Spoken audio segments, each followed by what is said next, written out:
नमस्कार, मैं रवीश कुमार। एक महीने का 12,500 और एक साल का 1.5 लाख यह मुंबई के अटल सेतु का किराया है, जिसे टोल टैक्स कहते हैं। नवी मुंबई से मुंबई आने जाने वालों को हर दिन 375 रुपए लगेंगे और डेली पास बनाना चाहेंगे तो एक दिन का पास 625 रुपए का होगा और एक महीने का 12,500 और साल का 1.5 लाख। यह केवल कार वालों का रेट है। आज खबर आई कि इस रेट को 200 रुपए किया गया है 250 की जगह, मगर यह साफ नहीं कि इससे 12,500 के पास पर कितना फर्क पड़ेगा और ट्रक वालों के लिए रेट क्यों नहीं कम किया गया है। इस रेट कार्ड को लेकर ट्विटर पर कुछ लोग हाहाकार मचाने का प्रयास कर रहे हैं, मगर हाहाकार मच नहीं रहा है। क्या नवी मुंबई के लोगों ने इस रेट को स्वीकार कर लिया है कि एक महीने का पास 12,500 का होगा तो उन्हें कोई दिक्कत नहीं। मिनी बस और बस वालों को 1,000 और 2,075 रुपए देने होंगे हर दिन के। जाहिर है बस का किराया भी बढ़ सकता है और जो नहीं किराया दे सकेगा उसके लिए भी पुराना रास्ता बंद नहीं किया गया है। कितनी मेहरबानी की है सरकार ने। ऐसे लोग चाहें तो 2 घंटे में नवी मुंबई से मुंबई की दूरी तय कर सकते हैं। क्या नवी मुंबई में इतने अमीर लोग रहते हैं जो हर दिन मुंबई आने जाने के लिए इस पुल का टोल एक महीने का 12,500 देंगे? अगर नाराज होते तो इन सभी के पास ट्विटर से लेकर फेसबुक तो है ही, अपना वीडियो रिकॉर्ड कर विरोध जता सकते थे। मुंबई के लोग ही बेहतर बता सकते हैं कि उन्हें इस बात से ऐतराज है या नहीं। लेकिन यह मानकर नहीं चलना चाहिए कि किसी को इसमें गलत नहीं लग रहा है। लोगों को याद नहीं रहता कि कार खरीदते समय रोड टैक्स देते हैं, पेट्रोल भराते समय भी टैक्स देते हैं, इनकम पर तो टैक्स देते ही हैं। महीने का 12,500 का पास उनके लिए ज्यादा होगा। वैसे अगर बाइक वाले, ऑटो वाले और ट्रैक्टर वाले सोच रहे हैं कि वे भी समंदर पर बने भारत के इस सबसे लंबे पुल पर आवाजाही करेंगे तो यह सूचना काम आ सकती है। यह पुल उनके लिए नहीं बना है, वे बाइक या ऑटो लेकर नहीं जा सकते। भारत के इस सबसे लंबे और इस सबसे सस्ते पुल की कहानी उस भारत में कैसे कही जाए जिसने इस तरह के सवालों को खुद ही दफन कर दिया है। भारत की सालाना आय, प्रति व्यक्ति आय 1,13,395 रुपए है। अटल सेतु का एक साल का कार का पास 1.5 लाख रुपए है। समंदर पर बना यह भारत का सबसे लंबा पुल बताया जा रहा है। इसकी लंबाई 21.8 किलोमीटर है। 16.5 किलोमीटर की दूरी आप अरब सागर के ऊपर से करते हैं, यानी इसका अधिकांश हिस्सा समंदर के ऊपर से जाता है। इस पुल का नाम भी काफी लंबा है, अटल बिहारी वाजपेयी शिवड़ी नावा शेवा अटल सेतु, और इसका उद्घाटन प्रधानमंत्री नरेंद्र मोदी ने किया है। अंग्रेजी में नाम थोड़ा आसान है, मुंबई ट्रांस हार्बर लिंक। इसके जरिए नवी मुंबई से लोग मात्र 20 मिनट में मुंबई आ जाएंगे। 2 घंटे की बचत का दावा किया जा रहा है।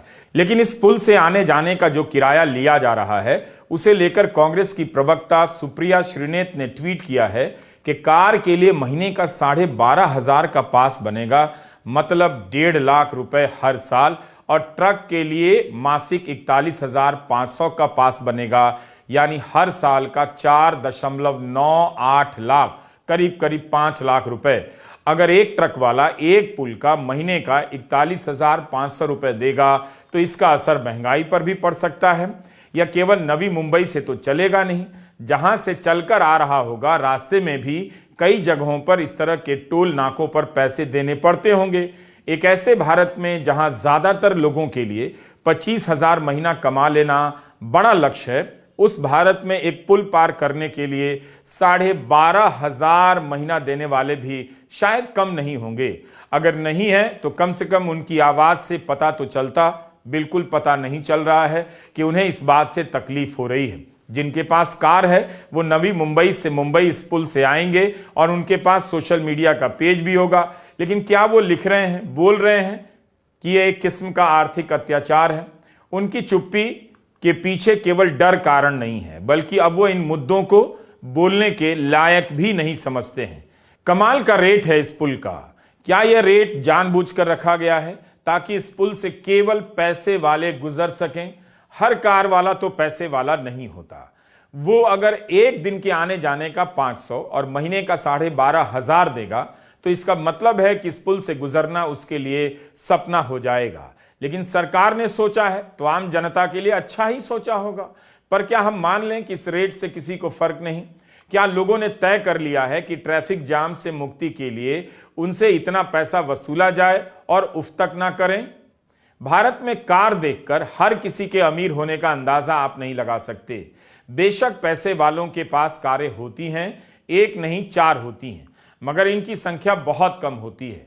आम भारतीय अपनी कमाई का सारा कुछ लगाकर मकान और कार खरीद लेता है और फिर खाली हो जाता है। 2 जनवरी 2024 के इकोनॉमिक टाइम्स में गायत्री नायक की एक रिपोर्ट है। शीर्षक है, भारतीय अपनी बचत से निकाल कर रहने के लिए घर और चलाने के लिए कारें खरीद रहे हैं। बचत से निकालकर कार खरीदने के बाद क्या इनकी हैसियत होगी कि साल में 1.5 लाख रुपए देकर इस पुल से हर दिन आना जाना कर सकेंगे? गायत्री नायक ने अपनी रिपोर्ट में सरकारी आंकड़ों का ही हवाला दिया है और लिखा है कि 1 साल के भीतर घरेलू और वित्तीय शुद्ध बचत में 6% की गिरावट आई है। यानी लोग अपनी बचत से खरीद रहे हैं, उनकी बचत घट रही है। ऐसा इसलिए है कि सरकार सार्वजनिक परिवहन पर कम पैसे खर्च करती है। लोग मजबूर हो जाते हैं कि अपने लिए कार खरीदें।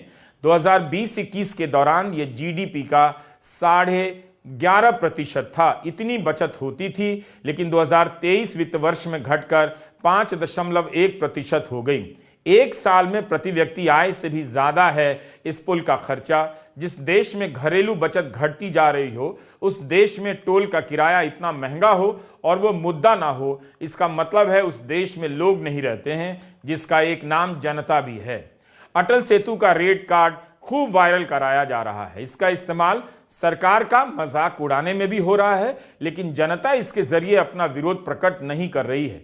दोनों में बहुत अंतर है। रेट कार्ड को लेकर मजाक उड़ाना बिल्कुल अलग बात है और इस रेट को लेकर आक्रोश प्रकट करना, सरकार पर दबाव बनाना बिल्कुल अलग बात है। यह तब है जब लोगों का निजी उपभोग, प्राइवेट कंजम्पशन घटता जा रहा है। Centre for social and economic progress CSEP की सदस्य रेणु कोहली का फाइनेंशियल एक्सप्रेस में एक लेख छपा है। कहने को जीडीपी का विकास दर 7.3% है, लेकिन इसमें निजी उपभोग का हिस्सा 72% से घटकर 34% पर आ गया है। इतनी गिरावट आ रही है तो इसलिए कारों की बिक्री का समाचार पढ़कर आप ये ना समझे कि अर्थव्यवस्था जगमग जगमग कर रही है। लोग अपनी बचत से पैसे निकालकर कारें खरीद रहे हैं, क्योंकि शहर में बस जैसे सस्ते सार्वजनिक परिवहन की सुविधाएं घटती जा रही हैं। अगर लोग अमीर हो रहे होते तो कंज्यूमर डिमांड, उपभोक्ता मांग 7.4% से घटकर 4.4% पर नहीं आती। 2022 में उपभोक्ता मांग 11.2% पर थी। घरेलू बचत भी घट रही है। यह सब बता रहा है कि लोगों की आर्थिक शक्ति लगातार कमजोर हो रही है और उसी समय में एक ऐसे पुल का उद्घाटन हो रहा है जिससे हर दिन आने जाने का किराया 500 रुपए है, महीने का 12,500। पेट्रोल से कई गुना तो टोल का खर्चा लग जाएगा। जब लोकसभा में सरकार से पूछा गया कि नेशनल हाईवे अथॉरिटी के खिलाफ टोल टैक्स को लेकर विरोध प्रदर्शन हो रहे हैं, क्या सरकार ने नोट किया है, तो सरकार का जवाब था नहीं। टोल टैक्स के विरोध में कोई विरोध प्रदर्शन नहीं देखा गया है। यह जवाब 10 अगस्त 2023 का है, नितिन गडकरी ने लोकसभा में दिया है। मगर उसी साल जून महीने की यह रिपोर्ट देखिए। बरनाला जालंधर हाईवे पर टोल नाके को हटाने के लिए 283 दिनों का प्रदर्शन चला। सरकार को जगजीतपुरा टोल प्लाजा हटाना पड़ा। यह आंदोलन अगस्त 2022 में शुरू हुआ। फिर अगस्त 2023 के जवाब में सरकार लोकसभा में कहती है कि टोल नाके के खिलाफ कोई प्रदर्शन नहीं हुआ। मेरठ गढ़ रोड पर टोल प्लाजा हटाने को लेकर किसानों ने कई दिनों का प्रदर्शन किया। पंजाब में भी खराब सड़कों के कारण किसानों ने वहां के सबसे बड़े टोल प्लाजा को बंद करवा दिया। अक्टूबर में महाराष्ट्र में मनसे ने टोल नाके के खिलाफ प्रदर्शन किया। राज ठाकरे ने तो कह दिया कि अगर MNS के कार्यकर्ताओं को यह सुनिश्चित नहीं करने दिया गया कि छोटे वाहन को टैक्स छूट मिले तो टोल प्लाजाओं को आग लगा देंगे। इस तरह के प्रदर्शन अगस्त 2023 के पहले हुए हैं, मगर सरकार लोकसभा में कह देती है कि टोल नाकों का विरोध नहीं हुआ। आपको याद है कि किसान आंदोलन के समय एक मांग यह भी थी कि टोल नाकों से पैसे की वसूली बंद हो, लेकिन धीरे धीरे टोल से वसूली बढ़ती जा रही है। मीडिया रिपोर्ट देख रहा था, आम आदमी पार्टी की सरकार बनने के बाद पंजाब में 10 टोल प्लाजा बंद कराए गए हैं। मुख्यमंत्री भगवंत मान का बयान छपा है कि इससे यात्रियों को हर दिन 44 लाख रुपए की बचत हो रही है। दिल्ली नोएडा के बीच भी टोल प्लाजा था। डीएनडी फ्लाईवे पर सुप्रीम कोर्ट के आदेश के बाद इसे बंद कर दिया गया। मगर मुंबई में जिस तरह से अटल सेतु का टोल किराया तय हुआ है, उसने सारी सीमाएं पार कर दी हैं। ट्रक चालक अगर 1 साल का 5 लाख देंगे, कार वाले 1.5 लाख, तो यह अति से भी आगे की अति है। सितंबर 2023 की फाइनेंशियल एक्सप्रेस की खबर देखिए। 5 महीने में ही NHAI को अपने टोल टारगेट की 75% रकम सरकार से मिल चुकी थी। कुल 15,605 करोड़ रुपए सिर्फ 5 महीने में। अनुमान है कि इस वित्त वर्ष में NHAI को टोल से 20,000 करोड़ से अधिक की राशि प्राप्त होगी। बिना नाम बताए किसी अफसर का बयान इसमें छपा है कि विभाग को उम्मीद है कि टोल की वजह से बजट में आवंटित राशि से भी बहुत अधिक राशि मिल जाएगी। कई मीडिया रिपोर्ट में इसके पीछे फास्टैग को बड़ा कारण बताया गया है। गुजरात की यह खबर तो आपने देखी होगी। फर्जी टोल नाका बनाकर कुछ लोग वसूली कर रहे थे। 1.5 साल तक इन लोगों ने वसूली की। हम टोल देने में इतने मस्त हो गए हैं, व्यस्त हो गए हैं कि फर्जी नाके पर भी टोल दे आते हैं। नितिन गडकरी ने कहा है कि भारत सरकार 2030 तक टोल टैक्स से होने वाली कमाई को 1,30,000 करोड़ तक ले जाना चाहती है। गडकरी के 2 बयान हैं इस संदर्भ में। एक बयान 2021 का है कि 2025 तक टोल टैक्स का राजस्व 1,34,000 करोड़ का हो जाएगा। फिर 2023 में उनका बयान है कि 2030 तक लक्ष्य हासिल हो जाएगा 1,30,000 करोड़ का। इसलिए जरूरी है कि सरकार के इस लक्ष्य को पूरा करने के लिए लोग 1 महीने में 12,500 रुपए का टोल टैक्स तो दें ही, और भूल जाएं कि कार खरीदते समय रोड टैक्स भी जमा कर आए हैं, जिनसे सड़कें बनती हैं, पुल का निर्माण होता है। कभी टैक्स की मार से चिल्लाने वाला मध्यम वर्ग अब इसका नाम ही नहीं लेता। नाम लेता है सिर्फ एक का।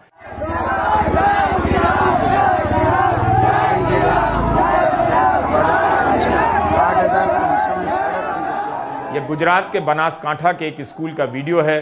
प्रभात फेरी पर निकले हैं या स्कूल की तरफ से निकाले गए हैं, जय श्री राम का नारा लगाते हुए चले जा रहे हैं। कई लोग तुरंत ही गुजरात की गरीबी के आंकड़े देने लग जाएंगे, लेकिन यह भी देखना चाहिए कि समाज की प्राथमिकता क्या है।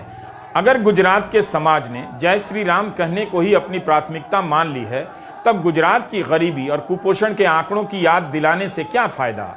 उन लोगों को याद कीजिए जो विदेश जाने के लिए एजेंट को जमीन बेचकर पैसे दे रहे हैं, और इन बच्चों को देखिए जो जय श्री राम का नारा लगा रहे हैं। स्कूल में अलग अलग मत के बच्चे हो सकते हैं, मगर आज के भारत में सबको जय श्री राम का नारा लगाना पड़ता है। लेकिन इन बातों से किसे फर्क पड़ता है। स्कूल में एक बच्चा नमाज पढ़ लेता है तो गोदी मीडिया बवाल मचा देता है। भारत की जनता महंगाई से त्रस्त है। अखबारों में हेडलाइन छपी है कि दिसंबर महीने में खाने पीने की चीजें गांव में करीब 10% महंगी हो गई, शहरों में 10.42% महंगी हो गई। गांव और शहरों में महंगाई का असर तो है, लेकिन क्या जनता इसे राजनीतिक तौर पर समझ रही है। कितने महीनों से पेट्रोल, डीजल और सीएनजी के दाम बढ़े हुए हैं। लोगों को चुभता भी होगा, मगर लोग इन सब मसलों से एडजस्ट भी करने लगे हैं। एक समय जरूर था 2014 से पहले, और आज भी दुनिया के कई देशों में ऐसा समय है कि महंगाई की खबरों से सरकार चिंतित होती है, जनता प्रदर्शन करने लग जाती है। लेकिन भारत में पेट्रोल और डीजल के दाम जितने बढ़े हैं, उसके आधार पर कहना मुश्किल है कि जनता इतनी परेशान हो गई है कि सरकार के पसीने छूट जाएं। पूरा साल महंगाई में निकल गया, जनता की बचत का क्या हाल हुआ होगा। लेकिन जनता ही इस बात से इनकार कर दे कि हम परेशान हैं, मगर आप हमारी परेशानी को लेकर क्यों परेशान हैं, तब आप क्या करेंगे। फिर ऐसी खबरें कहां जाकर खड़ी होंगी। क्या समय आ गया है कि महंगाई और बेरोजगारी से जुड़ी खबरों को पुराने राजनीतिक नजरिए से देखना बंद कर दिया जाए और इनका कवरेज बंद हो जाए। जो कुछ लोग इन मसलों को कवर करते हैं, वे भी अब हाथ धो लें। भारत की राजनीति में महंगाई और बेरोजगारी नाम के 2 मुद्दों की मौत हो चुकी है। इसे स्वीकार कर लेने में क्या हर्ज है। एक तरफ अर्थव्यवस्था से जुड़ी इस तरह की खबरें हैं, तो दूसरी तरफ इसे लेकर इतने दावे हैं, इतने तरह के टारगेट हैं कि आम लोग तय नहीं कर पाएंगे कि कौन सा टारगेट पूरा होने वाला है। अब देखिए, अक्टूबर 2023 में हरदीप सिंह पुरी कहते हैं, पेट्रोलियम मंत्री, कि साल 2023 के अंत तक 4 ट्रिलियन की अर्थव्यवस्था हो जाएगी भारत की। यही नहीं, 2030 के अंत तक $10 ट्रिलियन की हो जाएगी। लेकिन इसी जनवरी में पीयूष गोयल ने कहा है कि 2027 तक भारत की अर्थव्यवस्था $5 ट्रिलियन की हो जाएगी। यानी दोनों के बयान मिलाकर देखें तो 2027 से लेकर 2030 के बीच भारत की अर्थव्यवस्था कुल $5 ट्रिलियन बढ़ जाएगी। वित्त मंत्री निर्मला सीतारमण तो 2047 के ख्वाब दिखा रही हैं, जब उनके मुताबिक भारत $30 ट्रिलियन की अर्थव्यवस्था का हो जाएगा। क्या मंत्री अपने मन के हिसाब से भारत की अर्थव्यवस्था 3 से 5 ट्रिलियन की बता देते हैं और इसके पूरा होने का साल कुछ भी बोल देते हैं? कोई 2024, कोई 2027, कोई 2030 बोल जाता है। अखबार में हेडलाइन छप जाती है, लोगों में एक उम्मीद पसर जाती है कि अर्थव्यवस्था 3 या 5 ट्रिलियन की हो जाएगी, मगर कमाई का आलम यह है कि महीने का 25,000 कमाना मुश्किल है। इस तरह की हेडलाइन नहीं मिलेगी कि सब्जी के दाम दिसंबर में 27.6% और फलों के दाम 11% से अधिक बढ़ गए। दाल करीब 21% महंगी हो गई। बेरोजगारी पर भी तमाम रिपोर्ट आ रही है। नीतीश कुमार और तेजस्वी यादव की सरकार ने अभी तक 2.25 लाख से अधिक शिक्षकों को नियुक्ति पत्र बांट दिए हैं।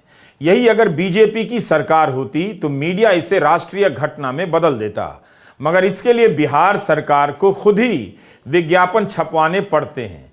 यही नहीं, इन शिक्षकों को बीजेपी के राज में नियुक्ति पत्र मिला होता तो खुद ही घर घर जाकर बताते कि मोदी जी ने दिया है। इनके माता पिता भी गांव गांव प्रचार करते।